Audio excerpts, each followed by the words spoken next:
there is going to be announced today a trade deal between America and the United Kingdom, the first trade deal. Donald Trump posted yesterday, big news conference tomorrow morning at 10 a.m.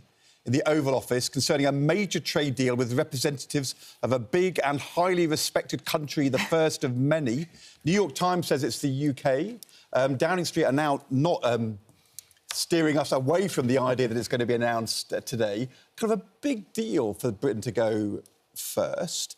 Loads of questions, though. I mean, past trade deals have failed because the Americans were asking for things on the National Health Service we wouldn't agree to, on food standards we wouldn't agree to. But now the prize is lower tariffs from the very penal ones on cars and steels, which Donald Trump has imposed. It will be good news for Keir Starmer? Well, it will be good news, and I think... Well, let's see what the details are, but I think this does show that Keir Starmer's approach to Donald Trump, just focusing on negotiating behind the scenes, not being flashy, not going onto Twitter to say outrageous things about him, just building up a relationship and a rapport with him, it looks like that is paying off. We sell cars to America, we sell steel to America. We actually also make a lot of our medicines in this country, our pharmaceuticals. Let's hope that is in scope as well. But we'll see what the details are later today. But this is potentially very good news for jobs in our economy. Potentially, although, Kwasi, you know, the devil will be in the detail, won't it? Because who will it be a good deal for? Is it going to benefit the US more than the UK? So I think, obviously, you know, these negotiations have happened over many years now. And I think also, from the Trump point of view, you know, he had a disaster in the last couple of weeks with his trade tariff wars. And what he wants to do now is actually get a win. And I think a lot of that is driven by the fact that he wants to show that he can actually do stuff on the international stage. So, yes, it's a good thing for us, but I think the Americans are now realising that they need allies and they need some sort of sense that they're working together with people, and that's why they want to do a deal. The interesting thing, though, is going to be, you know, we had 2 days ago, we had the India trade deal. We do 2% of our trade with India. Sure. We're now talking about an American trade deal. We do not 2, but 20% of our trade with America.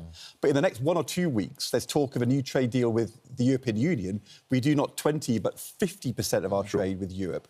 And all the signals in the last week or so from the government have been that actually the European deal is a bigger deal, and that if the Americans are asking for concessions on, for example, food standards, chlorinated chicken, hormones in beef, which would actually cut across a new deal with Europe, actually Britain would rather choose the European deal. So it'll be interesting to see what actually the UK is willing to concede in a deal with America. Well, the other thing, you've got to look at how much of their trade is with us. Yes, it's true that 20% of our trade is with them, but, you know, as far as they're concerned, the UK is a very, very small market.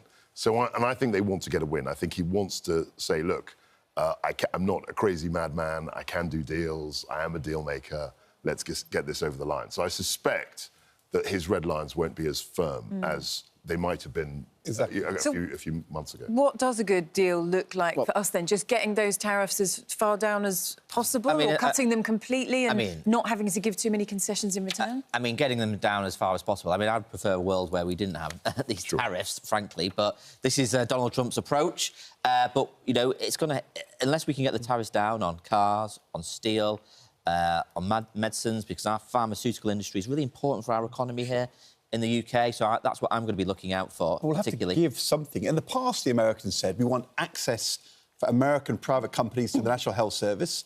Britain in the past had said no to that. They've said they want lower food standards. I think we're going to say no to that. They may be going to say, let's make it easier for American tech companies to operate in Britain, less regulation, lower tax. So is that where we're going to concede? There could be a thing around the tech and the AI, because typically, you're right, the trade deal always, you know, on agriculture, that's where, you know, the government wants to protect, frankly, our agriculture, and they've always wanted to put pressure on food standards because they want to export whatever it is that, you know, the agricultural produce.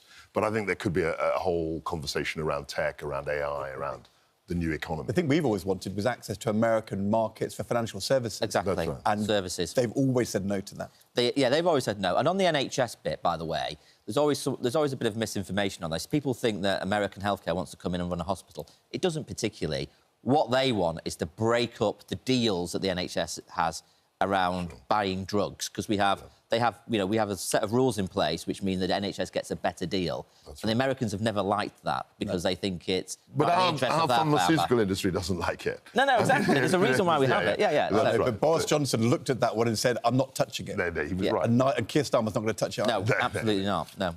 Listen, we've been looking, haven't we, at the pictures, such a special day today, isn't it? We've been looking at those pictures of people up and down the country 80 years ago celebrating, and I think all of us have had a thought, if this happened today, if we were back in the scenario that we were 80 years ago, how different would it be? And it's something we're having a debate on later, actually, about do we still have the fighting spirit? There's this poll that says just 35% said they would be willing to take up arms in time of war. How different a world do you think we're in now, 80 years on, from that point of view? On that, I think that we would actually fight and we would actually come together. Because you've got to remember, even in the 1930s, they had this debate, famously at, I think it was Oxford University, and they said they wouldn't fight for king and country.